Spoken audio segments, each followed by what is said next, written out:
Kamu boleh tanyakan apa saja yang ingin kamu tanyakan. Akan tetapi, jangan tanyakan sesuatu yang tidak penting. Dia menyusuri sungai. Cukup jauh, Sabit menyusuri aliran sungai hingga ia melihat sebuah kebun apel. Saya tidak memaafkanmu, kecuali jika kamu memenuhi persyaratanku. Tapi kata ayahmu, kamu juga bisu. Iya, ayah benar dan tidak berbohong. Assalamualaikum warahmatullahi wabarakatuh. Selamat datang di channel Jalan Lurus. Channel ini akan menyuguhkan kisah-kisah inspirasi dan motivasi yang mengandung hikmah dalam kehidupan. Jangan lupa untuk subscribe, like, comment, and share video ini supaya orang lain juga tahu apa yang kamu tahu.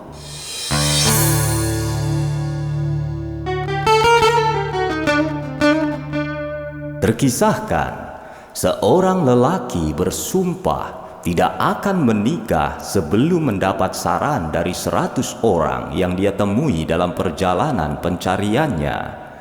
Pemuda tersebut bersikeras untuk tidak menikah karena alasan trauma kisah lampau yang buruk saat pernah menjalin hubungan dengan wanita. Lewat perjalanan panjang dan berliku, hampir sudah seminggu ini dia wawancarai orang yang ditemuinya. Ternyata dia telah berhasil meraup jawaban dari 99 orang yang dia temui. Suatu saat, pemuda tersebut berpapasan dengan seorang pria yang terlihat seperti orang yang tidak waras. Pemuda ini yang hendak mencari orang terakhir untuk ditanya perihal penting atau tidaknya yang namanya pernikahan itu. Pemuda itu, sebut saja namanya Sabit, mengucapkan salam pada laki-laki berbaju lusuh itu. Assalamualaikum, Pak. Perkenalkan, nama saya Sabit. Ya, waalaikumsalam. Terima kasih telah mau berkenalan dengan saya. Perkenalkan juga, nama saya adalah Hamzah. Begini, aku ingin bertanya kepada Pak Hamzah tentang suatu masalah. Tolong dijawab, Pak. Oh, boleh saja. Kamu boleh tanyakan apa saja yang ingin kamu tanyakan. Akan tetapi, jangan tanyakan sesuatu yang tidak penting. Siap, Pak Hamzah. Aku ini seorang laki-laki yang pernah menemui masalah dengan perempuan. Sehingga aku putuskan aku tidak akan menikah sebelum aku mendapatkan saran dari 100 orang. Dan kebetulan Pak Hamzah adalah orang yang ke-100. Jadi bagaimana, Pak? Bisa kasih saran padaku? Apa itu wanita yang baik untuk jodohku? Pria tua di hadapannya pun merenung sejenak, kemudian tersenyum dan lalu menjawab dengan tenang. Ya. Ketahuilah, nak Sabit, bahwa perempuan itu terbagi menjadi 3 golongan. Pertama adalah perempuan yang baik untukmu. Kedua, perempuan yang tidak baik untukmu. Dan terakhir adalah perempuan yang tidak kau cari, karena kau tidak tahu dia itu sebenarnya baik atau tidak. Tapi bisa saja nanti kamu temukan. Istilah saya adalah menemukan yang tidak dicari. Oh, begitu. Tapi apakah bisa dijelaskan sedikit gambaran ketiga jenis wanita ini, wahai Pak Hamzah? Dengan serius dan segera, Hamzah mencoba menguliti dari 3 definisi perempuan yang diutarakannya. Yang baik untukmu adalah perempuan yang cantik dan lembut. Tak ada laki-laki lain yang mengenalnya sebelum engkau.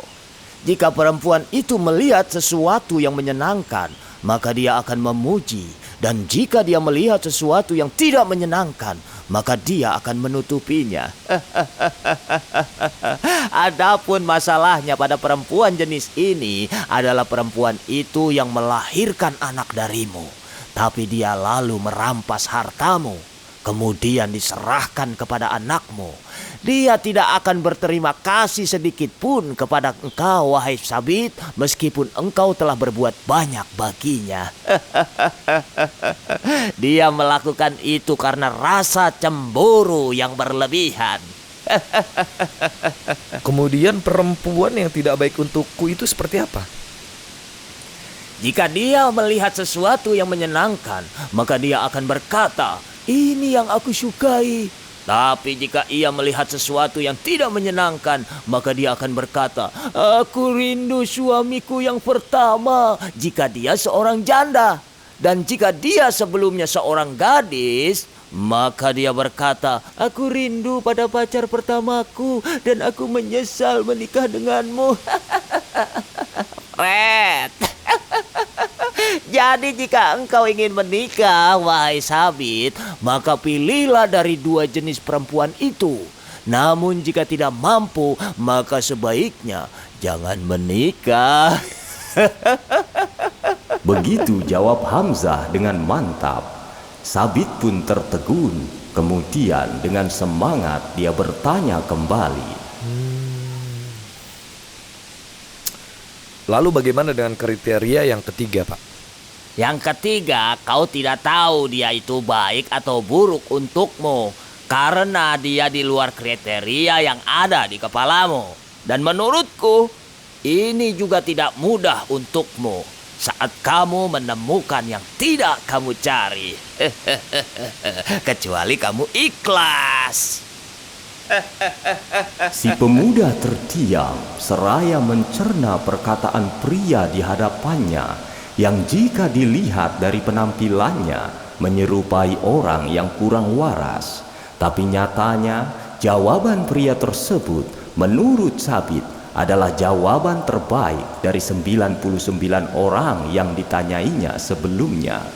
Sabit penasaran dengan sosok lelaki yang ditemuinya. Bolehkah saya tahu lebih jauh? Sebenarnya siapakah dirimu, wahai Pak Hamzah? Bukankah aku telah menetapkan syarat kepadamu agar jangan bertanya tentang sesuatu yang tidak penting? Siapa aku itu tidaklah penting, karena itu saya tidak mau menjawab. Lalu menurut Pak Hamzah, apa yang sebenarnya sangat penting untukku? Apel di tanganmu. Sabit kemudian menengok apel yang ada di dalam kantung tas kainnya. Dia mengambil dan memperlihatkan kepada Hamzah. Iya, aku menemukan apel itu tadi di samping sungai. Karena lapar aku ambil. Baru aku gigit sekali nih, lihat. Ingatlah wahai anak muda. Meski kamu menemukannya di jalan samping sungai, tapi kamu sebenarnya telah memakan apel tanpa izin pemiliknya. Bagaimanapun juga apel yang kamu pegang itu bukan milikmu.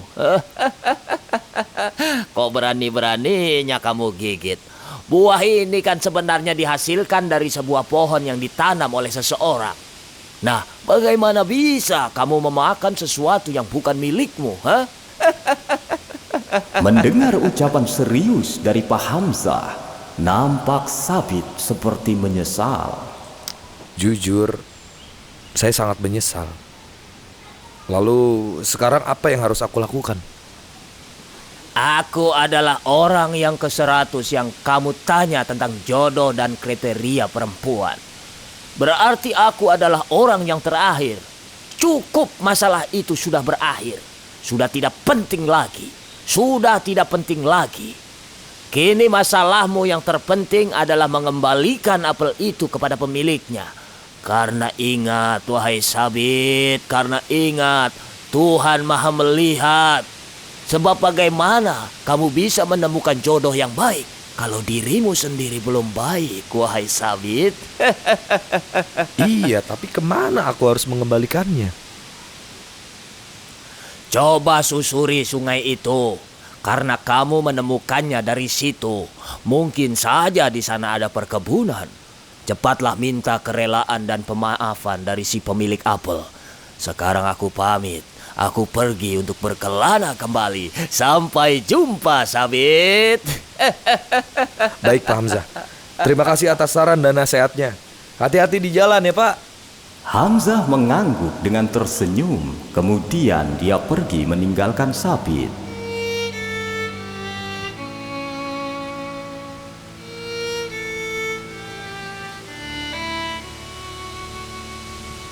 Dalam kondisi terbengong-bengong itu, Sabit teringat kejadian sebelumnya. Saat itu, Sabit melihat ada apel di samping sungai saat dia lapar. Rejeki yang datang tiba-tiba di saat yang tepat. Tanpa pikir panjang, ia pun memakannya, mengisi perutnya yang benar-benar lapar. Tapi barusan, Pak Hamzah mengingatkan bahwa itu adalah sebuah kesalahan. Sekarang, Sabit harus minta ridhonya secara langsung dari pemilik apel. Jika tidak, Sabit berdosa.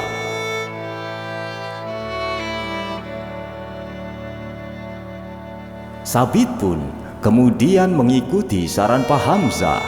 Dia menyusuri sungai. Cukup jauh, Sabit menyusuri aliran sungai hingga ia melihat sebuah kebun apel. Beberapa pohon apel itu tumbuh subur di samping sungai. Rantingnya menjalar dekat sungai. Tak mengherankan jika buahnya seringkali jatuh ke sungai dan hanyut terbawa arus air. Sabit pun segera mencari pemilik kebun. Ia mendapati seseorang tengah menjaga kebun apel tersebut. Sabit pun menghampiri seraya berkata, Assalamualaikum. Saya mau tanya Pak, apakah apel ini jenisnya sama dengan apel di kebun ini? Saya sudah menggigit apel ini. Apa Bapak mau memaafkan saya? kata Sabit sembari menunjukkan bekas gigitannya pada apel itu. Namun penjaga kebun itu menjawab, Saya hanya penjaga kebun apel di sini. Gimana saya dapat memaafkan kamu? Sementara saya bukan pemiliknya. Pemilik kebun apel ini yang berhak memaafkan kamu. Boleh saya tahu di mana rumah si pemilik kebun ini Pak? Rumahnya majikan saya yang pemilik kebun apel. Rumahnya itu jauh, 12 kilometer dari sini. Itu melewati lembah yang naik dan turun. Jauh banget. Oke, baik Pak. Saya akan segera ke sana.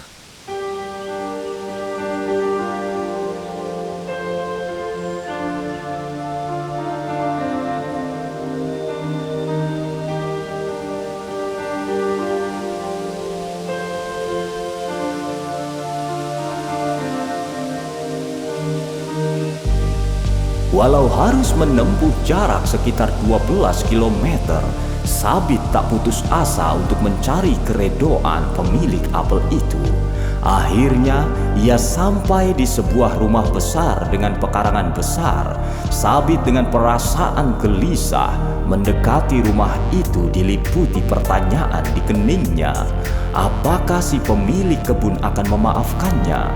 Sabit merasa takut sang pemilik tak merelakan apelnya yang ia temukan setelah jatuh ke sungai itu lalu digigit olehnya tanpa izin.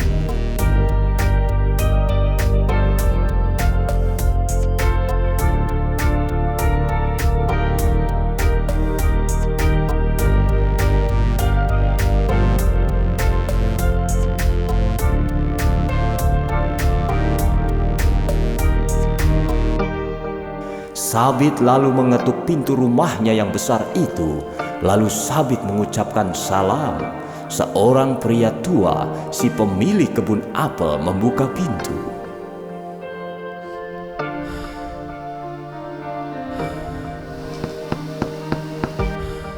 Assalamualaikum. Assalamualaikum. Waalaikumsalam. Ada perlu apa, wahai anak muda? Begini Pak, saya datang ke sini karena saya telah menemukan sebuah apel dari kebun Bapak di sungai. Kemudian saya memakannya. Saya datang untuk meminta kerelaan Bapak atas apel ini. Apakah Bapak mau memaafkan saya?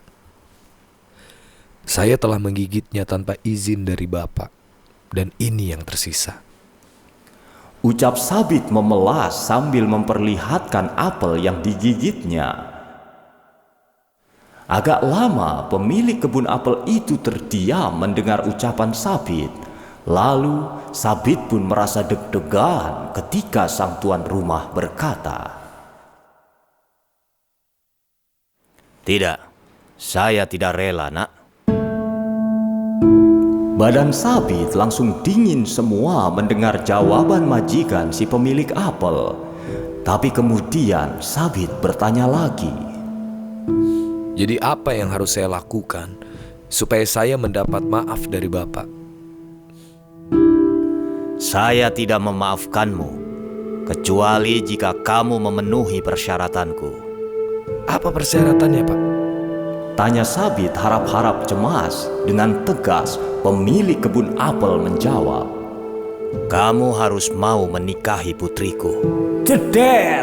Hati Sabit seperti kena sambaran petir. Sungguh sebuah kata-kata yang mengagetkan Sabit. Menikahi seorang wanita yang belum diketahui asal-usulnya, baik dan buruknya, sungguh sebuah hukuman yang sangat teramat berat bagi Sabit. Sebenarnya Sabit ingin sekali menolak, namun jika tidak diterima syaratnya, maka dia akan berdosa karena telah menggigit apel yang bukan miliknya. Dengan berat hati, Sabit pun menjawab,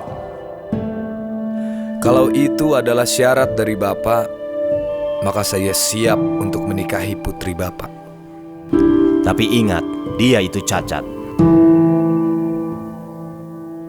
Begitu terperanjatnya Sabit ketika pemilik kebun itu berkata bahwa putrinya yang harus Sabit nikahi adalah seorang wanita yang cacat. Putriku itu buta, tuli, bisu, dan lumpuh. Tak mampu berjalan apalagi berdiri. Kalau kau mau menerimanya, maka saya akan memaafkanmu. Syarat yang mungkin sulit masuk di akal, hukuman yang harus ditanggung oleh seorang Sabit yang hanya karena menggigit sebutir apel yang ditemukannya di sungai. Namun apapun kondisinya, Sabit wajib menerima syarat tersebut karena merasa tak memiliki pilihan lain. Sabit bisa berdosa jika tak mengikuti persyaratannya. Sabit, seorang pemuda yang ganteng, harus menikahi wanita cacat hanya karena menemukan sebuah apel. Temuilah dia nanti sore di beranda balkon rumahku, ya? Kata si pemilik kebun itu sambil tangannya menunjukkan ke atas balkon.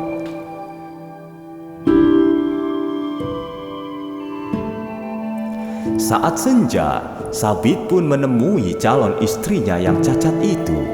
Ia tiba di atas balkon. Meski dari balkon pemandangannya sangat indah, tapi pemandangan ini tidak bisa menghibur hati Sabit.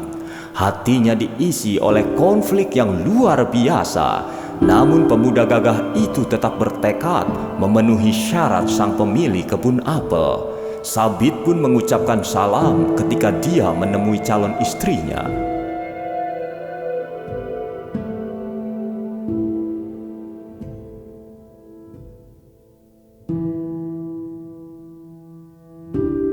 Betapa terkejutnya Sabit ketika mendengar jawaban salam dari wanita yang suaranya lembut itu. Dia ternyata bisa bicara. Tak hanya itu, wanita itu mampu berdiri dan menghampiri Sabit. Begitu cantik paras si wanita itu, tanpa cacat apapun di anggota tubuhnya yang lengkap. Sabit pun kebingungan. Ia berpikir salah memasuki kamar dan salah menemui wanita yang seharusnya merupakan istrinya yang buta, tuli, bisu, dan lumpuh.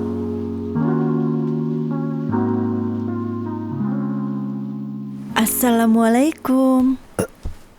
Waalaikumsalam.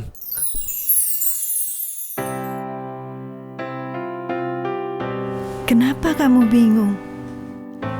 Apa yang dikatakan ayah tentang aku?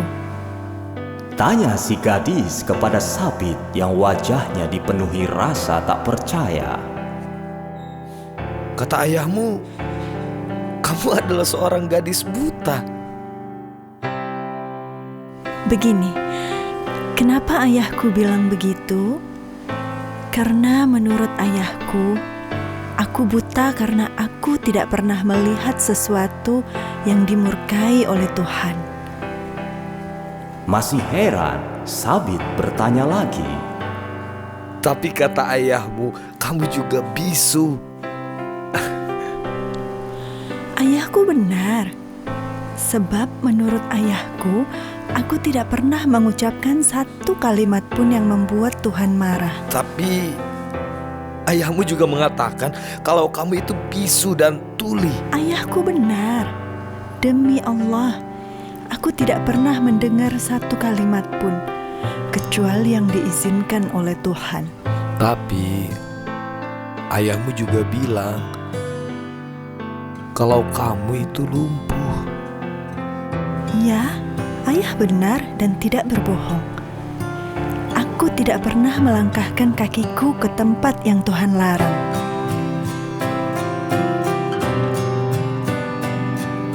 Sabit memandangi istrinya yang cantik jelita itu. Ia pun mengucapkan syukur kepada Tuhan.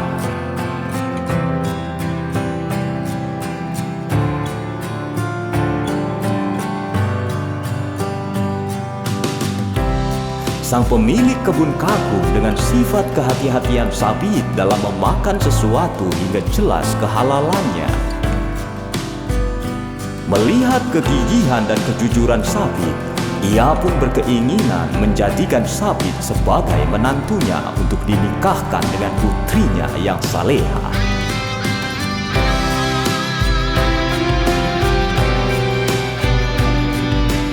Demikianlah kisah ini. Semoga menjadi hikmah bagi siapapun yang mendengarkannya. Wallahu a'lam bishawab. Sampai jumpa pada kisah-kisah selanjutnya. Assalamualaikum warahmatullahi wabarakatuh.